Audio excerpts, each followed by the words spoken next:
Hey everyone, welcome to 4.3 for Trig, Trig form of a complex number. So, we have numbers that are standard form for complex numbers are a plus bi, and let's say we wanted to graph one of those things. What you could do is you could actually graph it right on something called the complex plane, where the real numbers are along the x and the imaginary numbers are along the y. So then you can just say 1 plus I would be this point right here, or 2 plus 2i would be here, 2 minus 1i would be down here. So we can plot it just like you would x, y. Alright, the first thing we want to do is we want to be able to find the absolute value of a complex number. It's going to come in handy later. So if you have the point a plus bi, and we want to find the absolute value of it, it's the same thing, kind of like finding the distance between 2 points. It's going to be the square root of whatever a is squared plus whatever b is squared.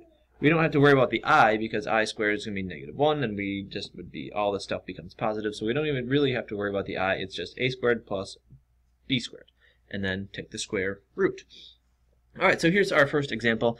Let's plot this point and find its absolute value. So let's go ahead and plot -2 plus 5i and find its absolute value. So I am going to plot -2 plus 5i. If I go -2 and then I go to 5i, I go 3i, 4i, 5i is right here. Alright, so that would be where we plot our point. Let's just say we had to plot a point and it was -2 plus 3i. So I go -2 plus 3i, plot my point right there, and I'd be done. Okay, so let's now find its absolute value. What we would do is we would take the square root of -2 squared plus 5 squared. -2 squared is 4 plus 25, and so that would be the square root of 29.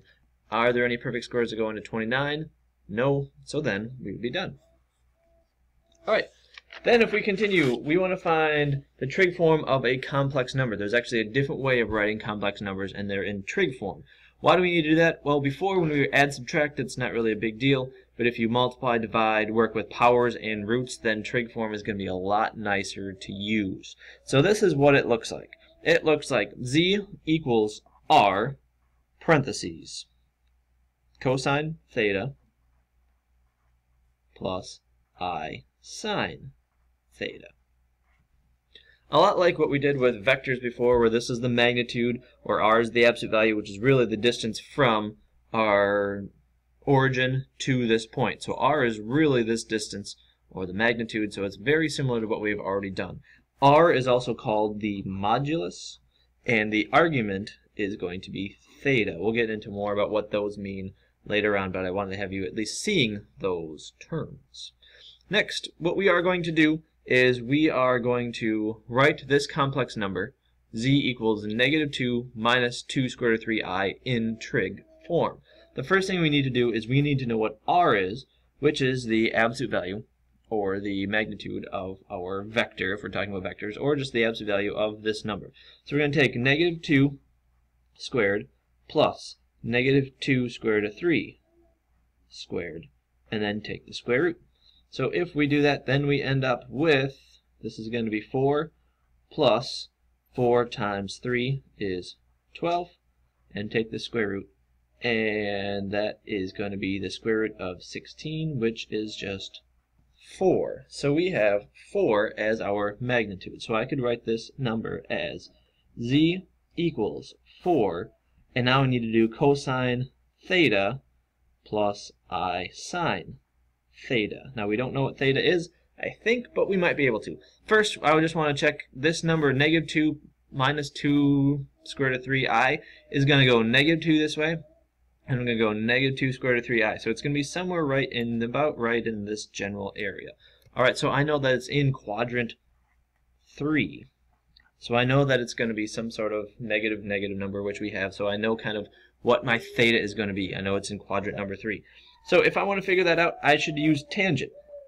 And if I were to just look at this one right here, if I go this way to find this part right here, tangent of this angle is going to be opposite, which is the sine, or the y value, or the complex part, and the cosine is going to be just the real part. So it's going to be the complex divided by the real. So that means it's going to, tangent theta equals negative 2 square root of 3 over negative 2. So tangent theta is going to equal, the negative 2's cancel out, and it's going to be square root of 3. Where does theta equal the square root of 3? We just go over to our unit circle here, and we'd find the square root of 3, and the original one would be at pi over 3, but because we know we're in quadrant 3, it's going to be the 4 pi over 3. So I know theta is going to equal 4 pi over 3. So I can just write cosine 4 pi, there we go, let's get back here. Cosine is going to be 4 pi over 3, and I sine 4 pi over 3. And that would be our solution. Alright, so what I'd like you to do for the next time we see each other is to write z equals 6 plus 2i in trig form. And also, here is a trivia question for you. What color of tattoo is easiest to remove because its pigment absorbs all laser wavelengths? Again, what color of tattoo is easiest to remove because its pigment absorbs all laser wavelengths? Good luck.